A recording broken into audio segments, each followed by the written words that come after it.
Olha, Então vamos lá, Hugo. Estou com o Hugo aqui, um parceiro, seguidor, grande amigo, responde todos os inquéritos quando a gente contribui no Instagram, um cara assíduo no Instagram. Vejo que ele vai ter um futuro próximo. Hugão, seguinte, vamos lá, vamos para a dinâmica aqui das nossas tratativas. Como é que você prefere? Você quer primeiro que eu introduza o assunto para você entender como é que funciona o PAD? Ou você quer que a gente já parte direto para suas perguntas e a gente vai batendo ponto em cima delas? Qual a melhor forma que você quer discutir? dá uma introduzida e aí a gente já parte direto. Então, beleza. Eu vou fazer o seguinte. Eu vou fazer uma abordagem básica em cima do que a gente teve no Instagram, né? Lá a gente tem bastante conteúdo voltado para o PAD, certo? E em cima disso, eu vou trazer uns assuntos detalhados conforme as suas perguntas, né? Então, vamos lá. O que é o PAD? O que é o PAD em si? O PAD nada mais é que um processo administrativo disciplinar onde a administração pública, e ela não se restringe só ao poder executivo, mas é tanto a administração pública no sentido lato sensu, seja ela o poder executivo, seja ela o poder judiciário, seja ela o poder legislativo, né? Só que, em regra, a administração pública, na figura do poder executivo, exerce as atividades típicas de administração dos programas de governo, né? E as atividades atípicas. Essas atividades atípicas, elas são estritamente voltadas para as ações disciplinares, onde a administração exerce uma função análoga à sua função corriqueira, aonde começa a atribuir alguns fatos e fundamentos para punir ou não o servidor público, né? Então, vamos lá. Como é que funciona isso? Primeiramente, quando chega à administração pública uma notícia de fato, uma conduta considerada como ato ilícito funcional, ela tem por obrigação, e ela, quando eu falo administração pública, em apurar essa conduta, né? Isso é um dever instituído tanto na Lei 8.112 como na Constituição. Por quê? Porque nós temos aqui o princípio da indisponibilidade do interesse público, né? O princípio da indisponibilidade do interesse público, ele é muito voltado para que todas as ações voltadas, seja ela para a administração pública, seja ela para os administrados, a administração pública tem por dever apurar todas as condutas praticadas pelo servidor público.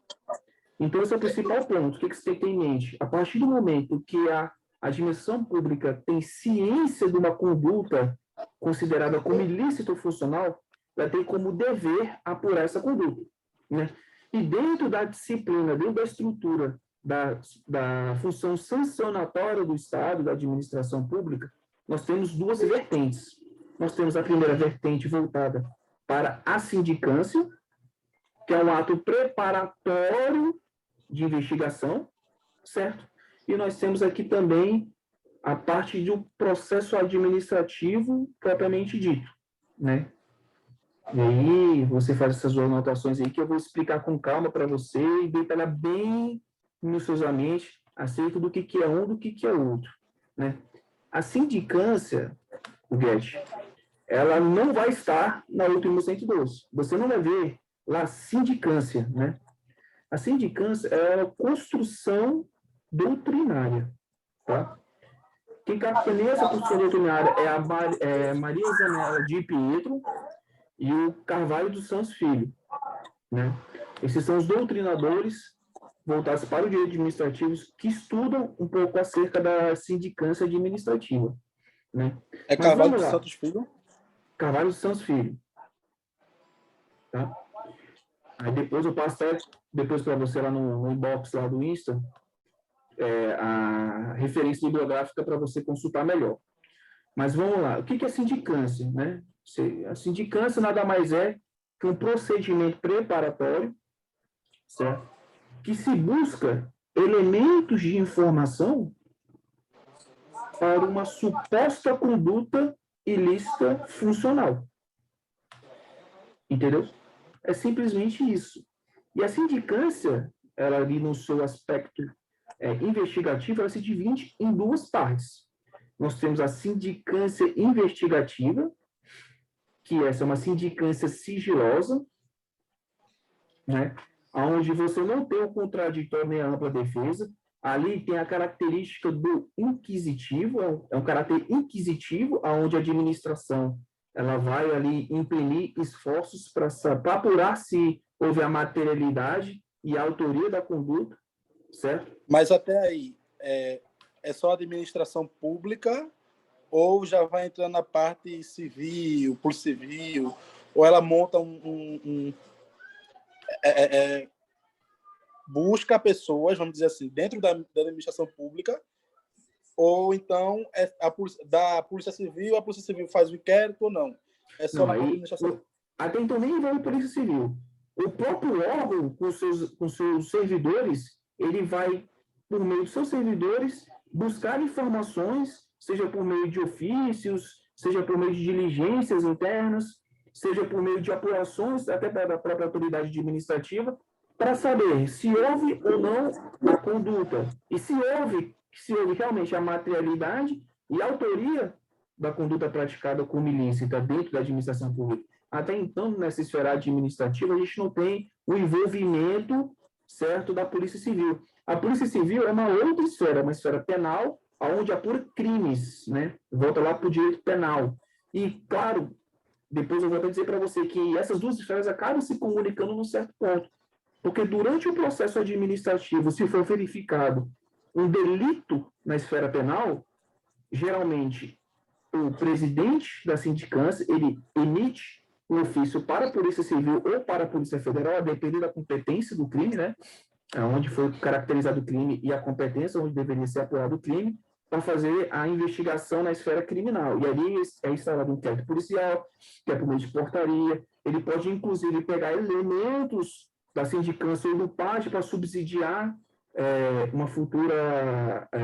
um futuro indiciamento, né? No inquérito policial. Então, tudo isso tem desmembramento. Tudo isso é tudo um contexto lógico, né?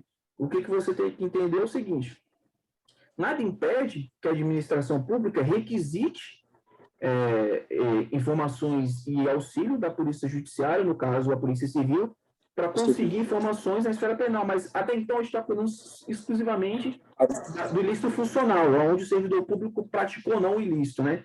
E aí, esses ilícitos que você tem que ter em mente, ele vai estar caracterizado especificamente no artigo 116 da 8.112 e 117. Você tem um rol de deveres e obrigações, né, e faltas funcionais, das quais o servidor ele vai estar submetido ao procedimento de investigação. Beleza?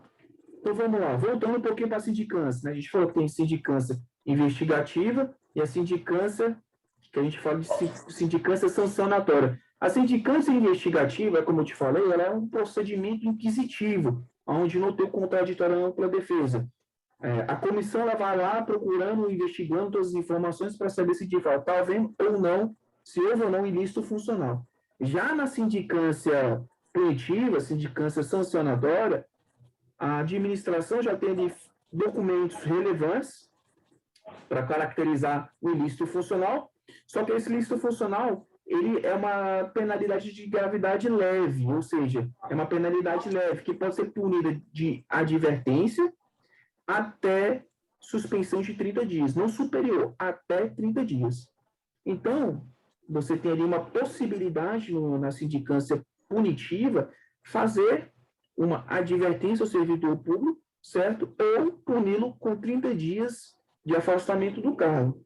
Lembrando que, dentro do regime jurídico de cada estado e de cada órgão, eles podem reger, podem normatizar, podem elaborar normativos disciplinando sobre procedimentos. O que é procedimentos? É você criar o par e passo do processo administrativo sem inovar, sem criar uma nova punição, um novo tipo legal, uma nova conduta, né? E aí, dentro desse procedimento, que a gente fala de procedimento sancionatório que vai para a esfera punitiva, onde a gente está falando aqui de 30 dias de punição, a administração pública, considerando o caráter relevante do servidor no exercício da função na administração pública, pode converter essa penalidade de 30 dias numa penalidade pecuniária, ou seja, mexer no bolso do servidor público.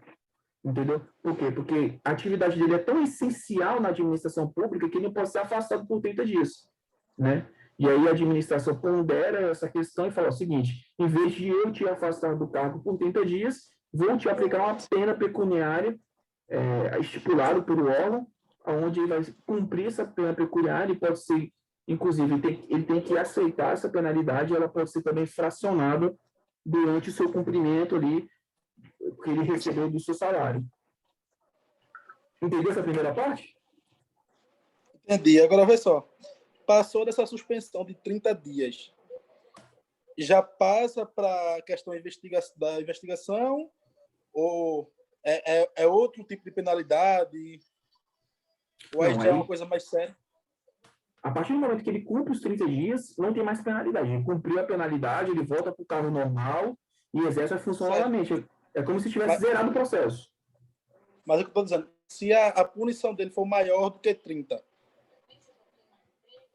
Não, aí quando for maior que 30, já não é mais sindicância. Aí a gente vai para o Aí PAD vai... propriamente dito.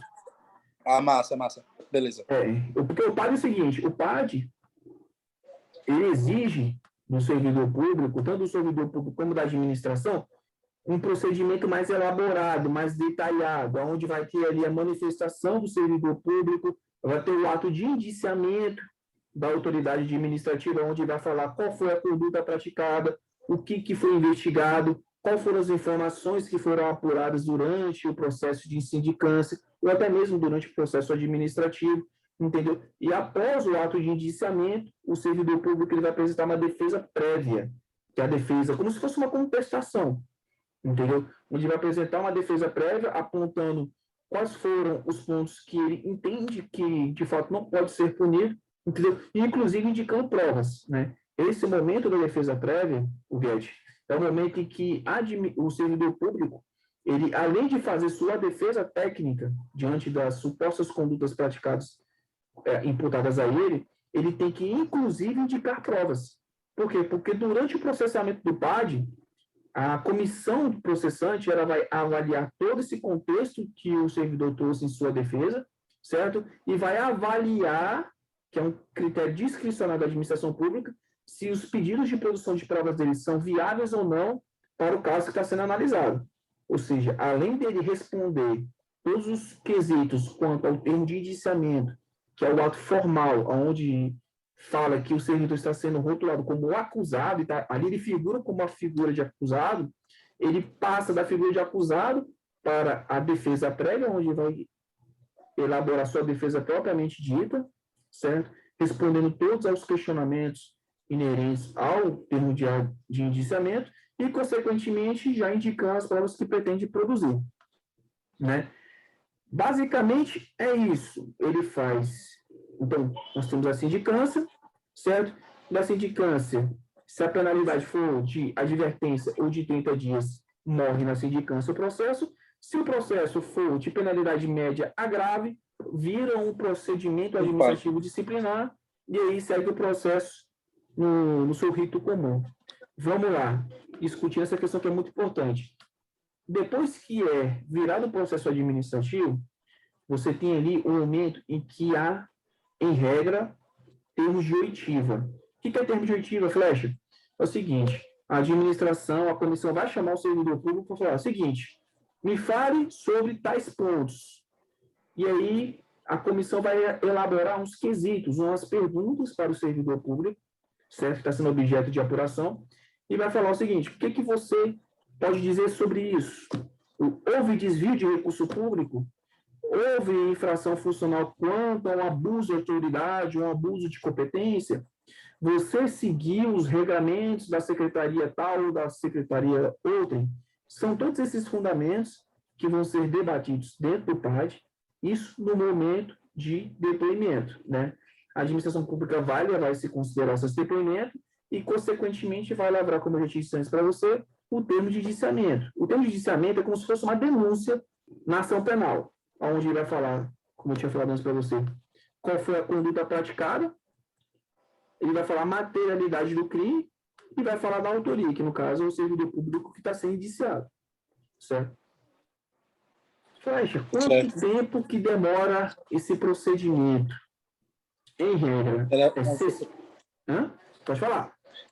era uma das coisas aí que eu tava...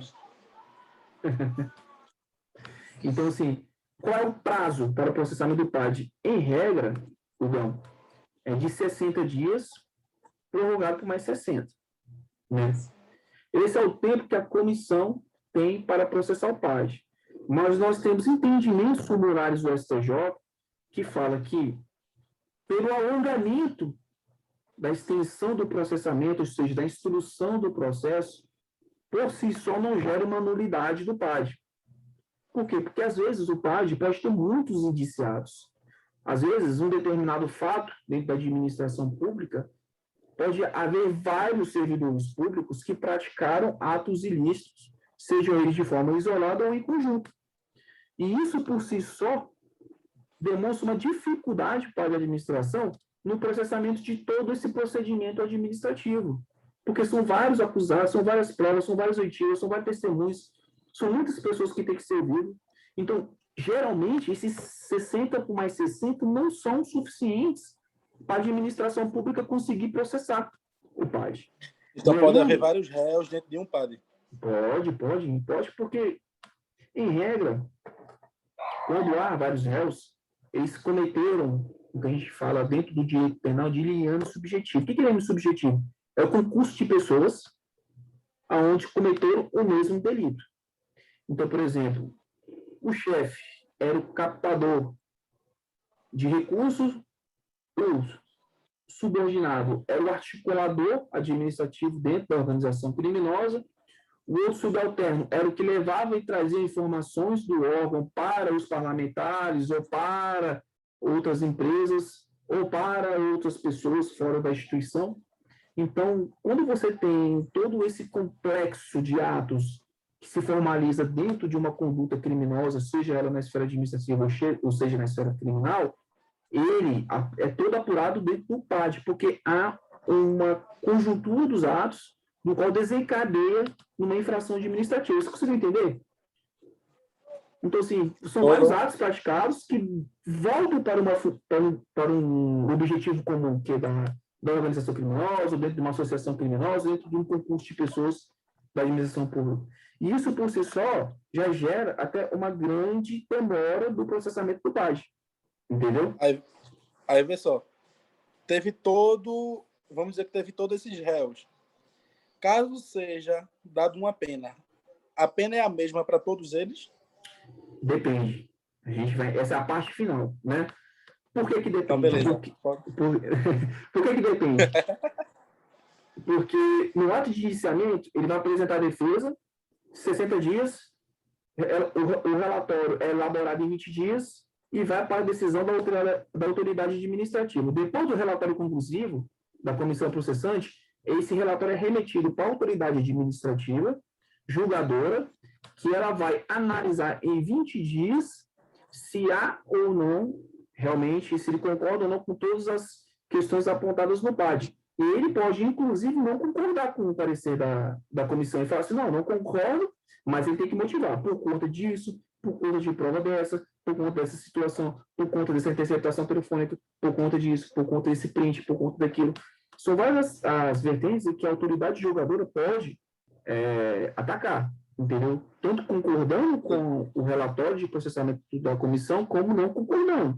E se ele não concordar, motivar. E se ele concordar, também tem que motivar. E aí, como você perguntou, Flecha, e a pena vai ser a mesma? Não, não é a mesma, porque cada um praticou uma conduta, né? Digamos certo. Que esse último, que é o articulador das informações para pessoas de fora, era só que levava e trazia as informações. A penalidade dele é menor, por quê? Porque o chefe, que estava comandando todo o esquema, ele que ganhava o dinheiro, ele que distribuía todo o dinheiro, ele que é o cara que dividia e repassava as informações, ele é o que conseguia fazer captação de recursos. Então, esse cara, que a gente fala do princípio da individualização da pena, ele é o cara que, consequentemente, vai sofrer a pena maior. Por quê? Porque, além de exercer o cargo de chefia, dentro da estrutura que estava sendo montada na administração pública, com as condutas ilícitas praticadas, ele é o principal cara que tem que ser punido com a penalidade maior, por conta dessa função de chefia. Entendeu? E esse cara aqui embaixo, consequentemente, vai tomar uma penalidade menor. Por quê? Porque era simplesmente o articulador, era o agente administrativo que articulava as informações dentro desse complexo considerado como estrutura criminosa. Entendeu? Então é isso que você tem que ter em mente, né? E aí era questionado muito assim, mas 60 dá 120, mais 20 dá 140 dias. Então quer dizer que depois de 140 dias havia nulidade do PAD e aí poderia ser arguído, inclusive, a pedir a absolvição de todos os indiciados dentro do PAD. Era muito, isso até 2012 era muito ventilado. O STJ mudou esse entendimento, como já tinha adiantado, e falou que, pela morosidade do PAD, e cabendo à defesa demonstrar o prejuízo da defesa, do contraditório da ampla defesa, dessa morosidade do PAD, por si só isso não gera nulidade. É o que a gente fala do princípio do pas nullité sans grief. É um termo francês que não interessa, mas que você tem que ter isso em mente, que se cair na tua prova, tu sabe que existe essa parada. Então, se que pas nullité sans grief? Não sei, mas eu sei que é prejuízo para a defesa. Então, você sabe disso. Sempre tem um que solta isso. Eu não boto essas repetições. Assim, em termo latim, dificilmente eu boto, mas quando eu boto, tem que botar. O cara, a gente sabe, bota um. O cara vai pesquisar, dá um Google lá, pede 3 dias para consultar isso aí, mas tem lá. Beleza? Então, para você entender bem sobre isso. E aí, vamos lá. Então, assim, você conseguiu entender um pouquinho da base, né? Assim, te passei uma base bem rápida acerca do PAD, da estrutura do PAD, como é que ele funciona, os principais pontos.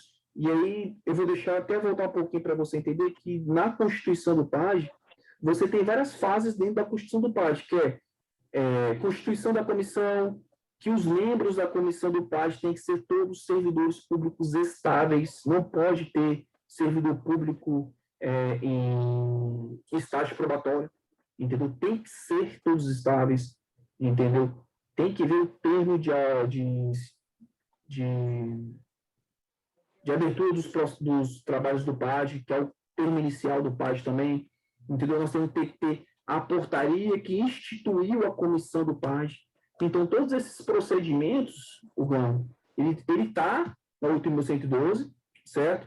Eu não vou falar para você quais são os artigos todos, porque você tem que ler o último 112. Se eu te falar, você não vai ler, que eu conheço. Então, você vai dar uma lida no último 112, você vai ver lá a partir do artigo 116 para frente, até o 147, você vai dar uma lida. Então, 147 não, até o 174. E vai dar uma lida como é que funciona o processamento do PAD. E se você tiver alguma dúvida, você vai entrar em contato comigo e vai falar sobre Flecha, eu não entendi o artigo tal. Aí eu explico minuciosamente.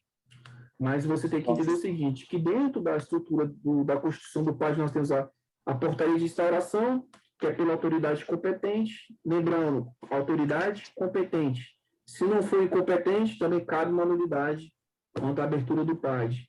Né? Nós temos um entendimento sumular nesse sentido, que é, salvo engano, a súmula 591 do STJ. Grave isso aí. Tá? Nós temos um entendimento súmula 591 do STJ. Tá? 635. 635. 635. 591 é sobre a prescrição. Então, assim, você tem que ter isso em mente, tá? Autoridade competente para a instauração do PAD. Na 8.102, no artigo, salvo engano, 132, você vai estar lá. Autoridade para a abertura do PAD, quando tomar conhecimento. Aí o STJ deu uma interpretação extensiva. Ele falou o seguinte, não é só autoridade. Não basta a administração pública tomar conhecimento que houve uma conduta ilícita da administração pública. Para não começar o start da prescrição, tem que ser a autoridade competente que tem que tomar ciência dessa conduta ilícita, certo? Para, assim, dar o início do processamento do PAD. Geralmente, a autoridade máxima do órgão que instaura o PAD, ou seja, é o ministro de Estado, secretário de Estado, dificilmente o governador faz a instauração do PAD, mas pode haver. É muito difícil, porque o governador ele delega essas funções para os seus secretários de Estado. Eu imaginava isso. é muito difícil o governador instaurar um PAD. Geralmente, ele delega essas funções para o secretário de Estado, certo? Então, é basicamente isso. Vamos lá, quanto à prescrição, Flecha, você até questionou aqui, vou te abrir aqui rapidinho. Flecha, quanto à prescrição, como é contada a prescrição? A prescrição, que você tem que ter em mente, ele é tanto em conformidade com a Lei 9784, que fala do prazo para a prescrição, não somente nos processos administrativos disciplinares, mas até nos processos administrativos em si, que são em dias úteis e corridos, ou dias úteis não, em dias corridos, certo? Não é igual o regime do CPC, é dias corridos. O processo administrativo ainda não inovou nessa questão de contagem dos prazos em dias úteis. São todos corridos, ou seja, conta sábado, domingo, feriado, Páscoa, Junina, Natal, Ano Novo, foguete, conta tudo. Não tem conversa. Morreu, os caras estão trabalhando. O servidor morreu conta também, vai contando tudo. Não tem conversa. Vai contando. E aí é 140 dias, como eu te falei, né? Então, assim, se você perceber que e o termo inicial, lembrando, o termo inicial conta com a instauração a partir que a autoridade competente toma ciência da conduta infracional. Não é porque ela tomou ciência que ela imediatamente vai inaugurar a portaria de instauração da comissão. Ela pode tomar ciência do ilícito hoje e daqui 2 anos instaurar a portaria de comissão de apuração do ilícito administrativo. Mas já está correndo. Ela tomou ciência, digamos, em 6 de fevereiro desse ano, e só em 6 de fevereiro do ano que vem ela quer instaurar, pode ser uma discricionalidade dela. Se ela conseguir cumprir o prazo, é uma outra questão, né? E aí, é esse o ponto que você tem que ter em mente, né? Então, com a instauração do procedimento administrativo, ou seja, com portaria de instauração, interrompe-se o prazo e começa a contar tudo de novo, do zero, né? E como é que você conta a prescrição? Depende da penalidade administrativa. Se for de suspensão, são 120 dias. Deixa eu ver, só deixa eu confirmar isso aqui. Não, se for de advertência, 180 dias. Se for de suspensão, 2 anos. Se for de demissão, 5 anos. Eu vou te dar o bizu, que no Código da Bisurada eu vou te passar esse artigo, anota aí. Artigo 142 da 8.112 de 90. De 90. Pegou o bizu? Peguei. O que você vai fazer? Como você me fez a pergunta de prescrição, você vai pegar o 142, vai destacar com o seu parágrafo 4º, certo? E com o parágrafo 4º do artigo 142, você vai fazer um link com o artigo 130.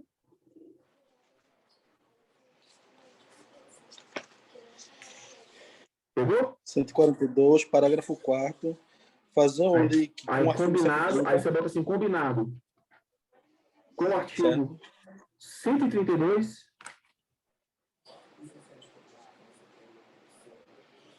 Beleza. 118 e 117. Vai de trás para frente, por quê? Porque você já leu de frente para trás. Entendeu? Então você faz a volta para você fixar melhor, e aí você vai ter aí a memória topográfica do código, né? Então, quando você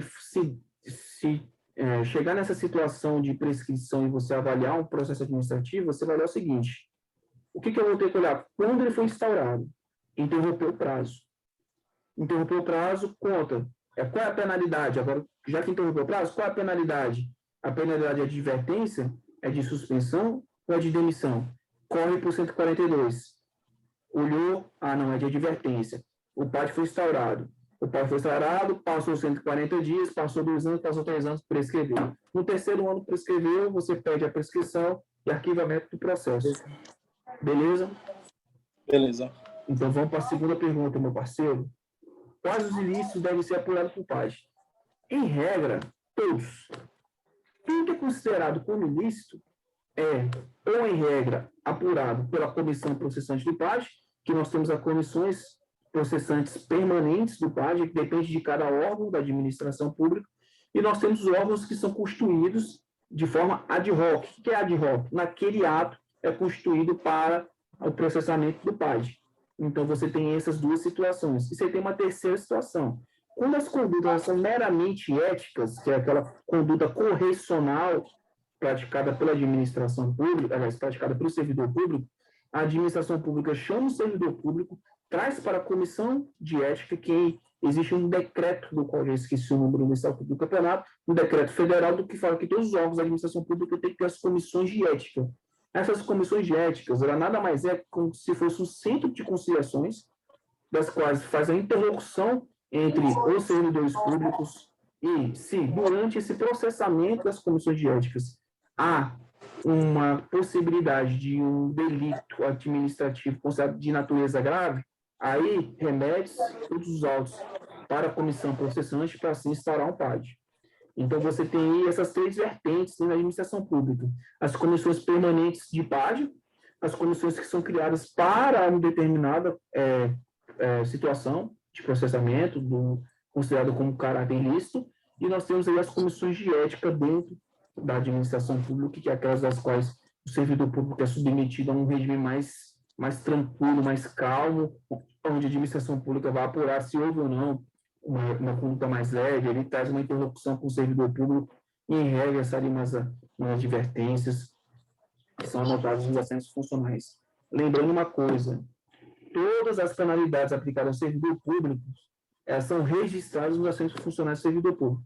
O que é assento funcional do servidor público? É nada mais que uma ficha histórica do servidor público, onde ele, durante o exercício do cargo, ele vai acumulando ali informações de toda a sua vida funcional. O que é vida funcional? Durante todo o cargo, período que está na administração pública.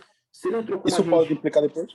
Pode. Inclusive, essas penalidades administrativas podem, inclusive, implicar na progressão funcional. Dependendo do órgão, dentro da estrutura da carreira do órgão, ele pode botar pontuação para o servidor público progredir de cargo.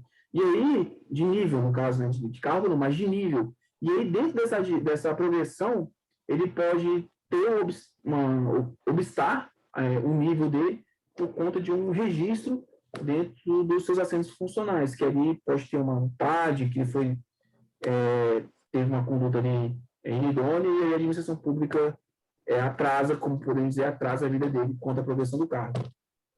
Aí, pessoal, Flecha, vamos dizer, um servidor público, ele está respondendo um PAD. Ele pode fazer parte de outra comissão que vai instaurar processo em outra pessoa ou não? Como é que eu não entendi? O servidor público, ele está respondendo um PAD. Sim. Ele pode fazer parte de outra comissão que vai instaurar um processo sobre outra pessoa ou não? Não. E a partir do momento que ele é objeto de PAD, o servidor público, ele, inclusive, não pode participar de outras comissões, e aí isso não está na lei, tá? Mas ele também não pode pedir aposentadoria, ele não pode pedir licenças, ele fica impedido de receber benefícios. Por quê? Porque durante esse período em que ele está processando o PAD dele, ele tem ali o dever com a administração pública em esclarecer todos os fatos considerados como ilícitos. Inclusive o seguinte, Flecha, eu pedi minha aposentadoria antes de começar o PAD, e acabou que estou sendo apurado por uma conduta da administração pública. Posso ter meu pedido de aposentadoria suspenso? Pode. E é também por um prazo determinado, não é ad eterno. Se a administração pública, pela morosidade do PAD, não conseguir chegar a uma conclusão, aí o servidor público entra em contato com a administração pública e fala o seguinte: pela morosidade da administração pública, eu não posso ser prejudicado no benefício do qual já estou preenchido. Né? Os requisitos objetivos para a aposentadoria já são preenchidos. E eu não vou ficar esperando a administração pública ad eterno proferir o seu ato e, consequentemente, eu quero me aposentar. Se lá na frente for verificado que eu cometi uma infração grave, de natureza grave, aí vocês podem converter essa penalidade em cassação de aposentadoria. que é uma outra questão. Mas esse processamento pode também não pode ser ad eterno, por isso que a gente questiona muito a questão da nulidade. Na prática, não cola. Por quê? Porque a administração pública está com pouco servidor, está com muito processo para ser julgado, e, em regra, eles demoram realmente julgar o PAD. Consequentemente, passa de 1 ano, a depender do caso. Quando são casos bem tranquilos que são aplicadas penalidade de advertência ou de assinaturas de termo de ajustamento de conduta, essa questão já é um pouco mais tranquila. Mas quando é um processo mais complexo, onde há necessidade de provas, de elaboração de quesitos, perícias que podem ser feitas no PAD, aí, de fato, demora muito tempo, inclusive extrapola 140 dias. Entendeu? Entendi. Uma outra pergunta. Quais matérias de defesa que eu posso abordar em uma defesa? Muito boa pergunta. Vamos lá. Matérias de defesa, e eu vou te trazer as quais eu uso muito nos meus processos administrativos e que tem relevância para um caso de discussão no processo judicial. Você tem que discutir, principalmente, Beth, a subjetividade da conduta. O elemento subjetivo do qual o servidor está fazendo ou não fazendo diante da conduta considerada como ilícita. O que é isso, Flecha? Se ele teve a intenção ou não. Por exemplo, na lei dos servidores públicos do Distrito Federal, quando a gente trata de abandono de cargo, ele exige um requisito objetivo de 30 dias, ou seja, durante 30 dias, ele tem que estar afastado do cargo, certo? 20 dias corridos, ou, se não me engano, 60 ou 90 dias, ou é 65 ou é 45, intercalados durante 12 meses. Ou seja, só que ele tem que ter a intenção de abandonar o cargo. Se ele, digamos que durante o exercício da função dele, nesses 30 dias, foi acometido de uma doença, não conseguiu homologar seu atestado por questões adversas, digamos que o órgão estava fechado, por exemplo, pandemia, não tem como você homologar atestado, não tem como. E aí você não vai conseguir comprovar que você estava exercendo no home office as funções do cargo do qual você está provido. E aí, o que acontece? A administração pública instaura um PAD. O abandono de cargo, ele obedece um procedimento sumário. É muito mais rápido. A dilação probatória é o seguinte, é pegar folha de ponta e dizer, olha, velho, ele faltou 30 dias. Se ele faltou 30 dias, acabou. Manda embora. Entendeu? Só que a gente tem que demonstrar um elemento subjetivo. O que é o elemento subjetivo? A intenção de abandonar o cargo. É você pegar o servidor e falar, ó, o servidor abandonou o cargo, mas o cara estava lá, pô, o cara estava na praia. O cara estava curtindo a vida em vez de trabalhar. O cara estava ali no cruzeiro, o cara estava fazendo um monte de coisa, não estava trabalhando. Aí, de fato, você conseguiu demonstrar um elemento subjetivo, onde o servidor público teve a intenção de abandonar o cargo. Entendeu? E aí, com isso, você consegue demonstrar que, de fato, o servidor abandonou o cargo. Então, assim, qual uma tese defensiva, Flash? Elemento subjetivo. Isso aí você tem que bater em cima. Ainda mais se tratando de abandono de cargo. Beleza? Outra questão que eu uso muito nos meus PADs, inclusive que eu boto nos meus stories hoje.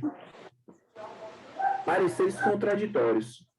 Todo procedimento administrativo disciplinar, quando a gente trata de função, de desvio funcional, ele, em regra, ou é voltado para uma atividade do servidor público, ou por conta de uma questão que, de fato, ele cometeu como se fosse uma briga, uma discussão, uma situação fechatória que ele extrapolou e entrou em vias de fato.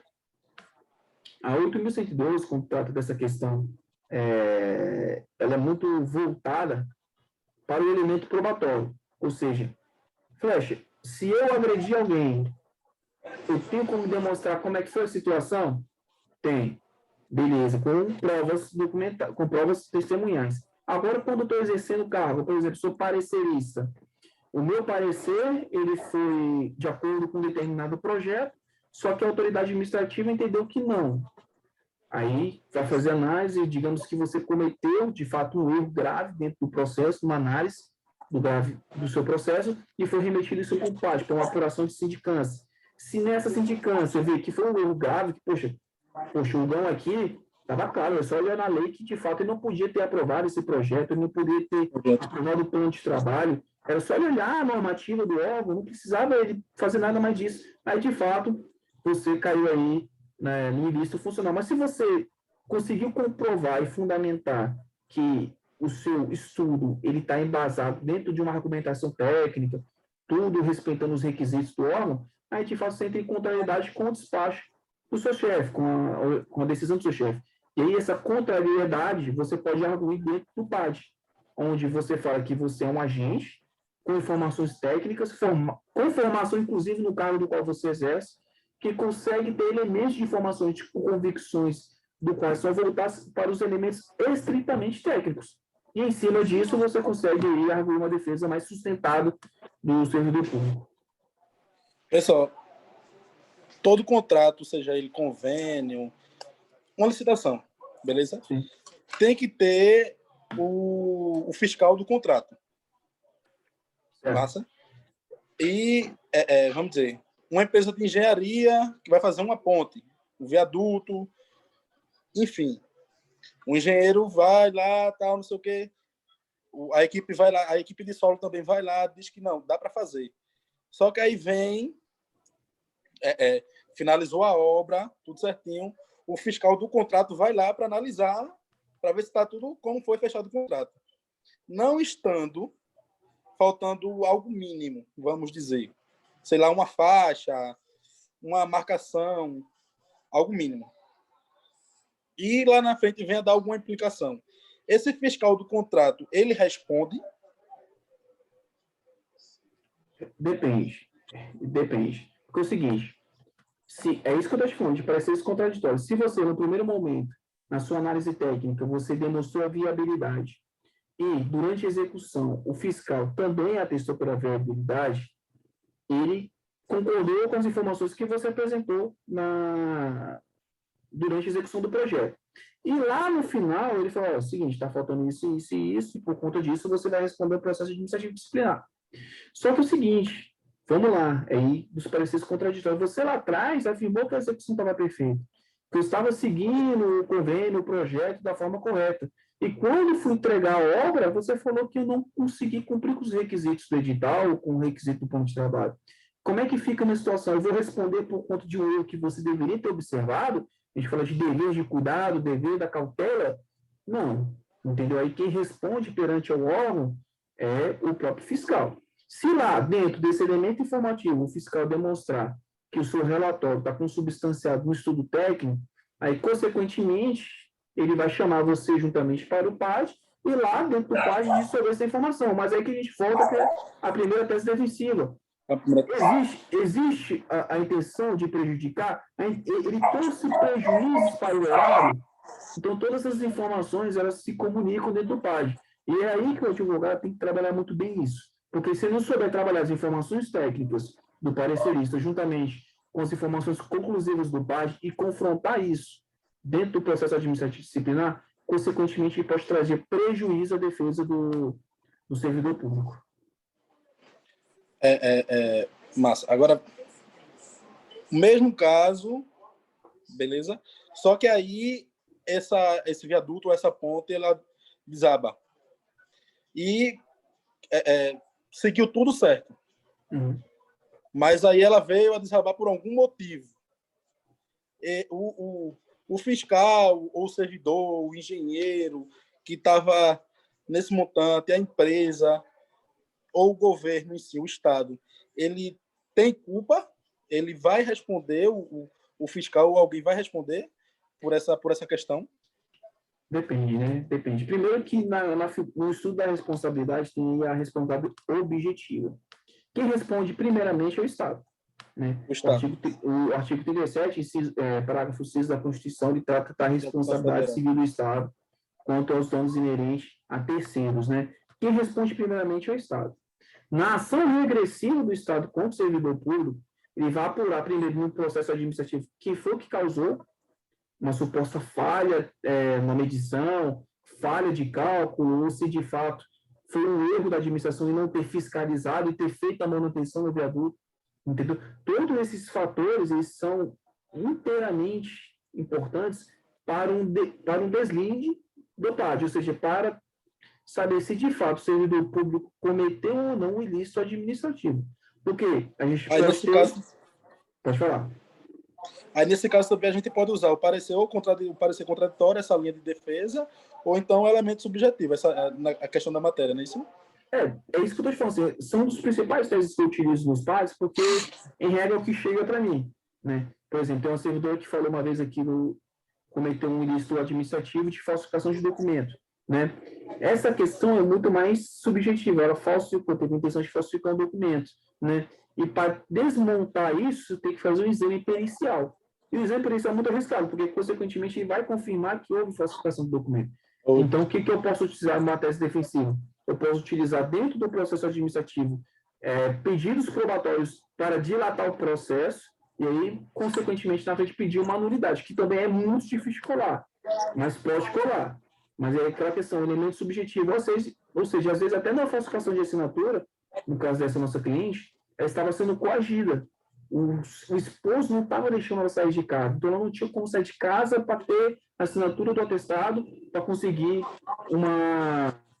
uma receita médica. Então, para ela ter acesso à receita médica, teve que falsificar o documento, entendeu? E, consequentemente, isso, só que ela estava numa situação adversa. Era inexigível uma conduta se não fosse aquela, para ter que falsificar o documento para conseguir um medicamento.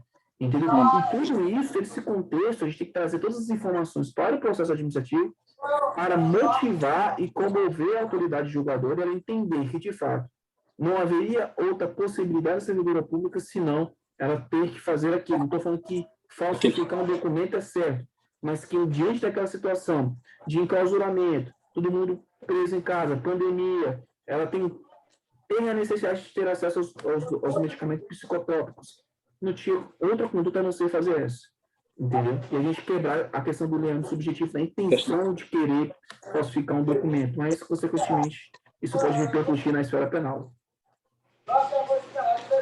Aí, nesse caso aí, também pode repercutir em outra esfera. Pode. E aí vamos dizer, outra coisa que tu já me respondeu, mas aí eu quero entender melhor.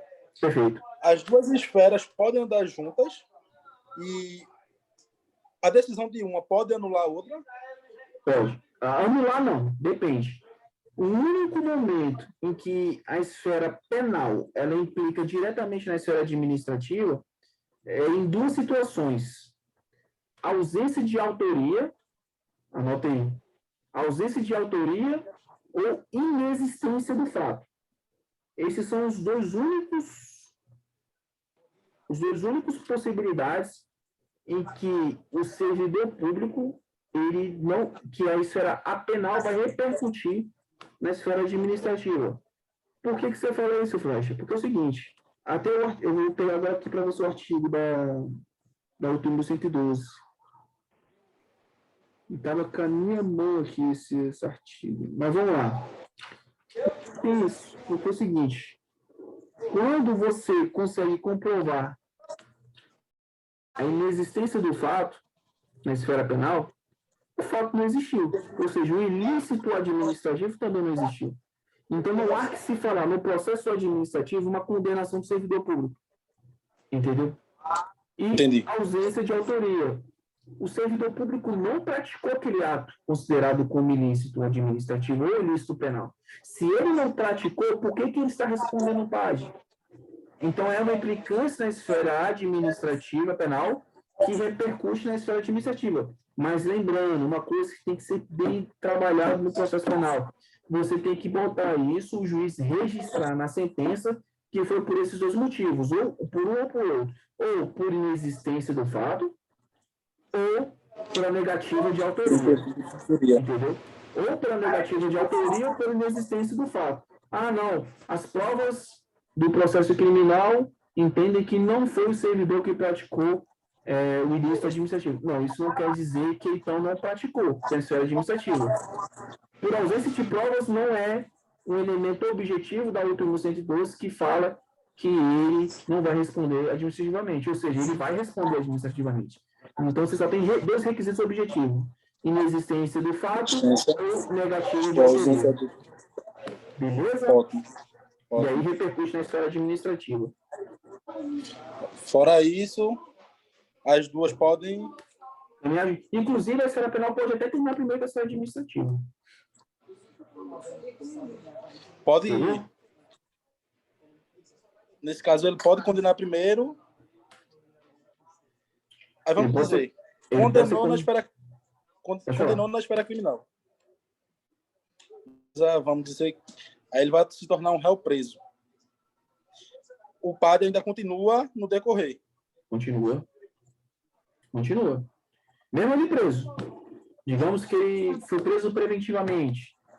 Instaurou o padre, continua a correr, foi condenado.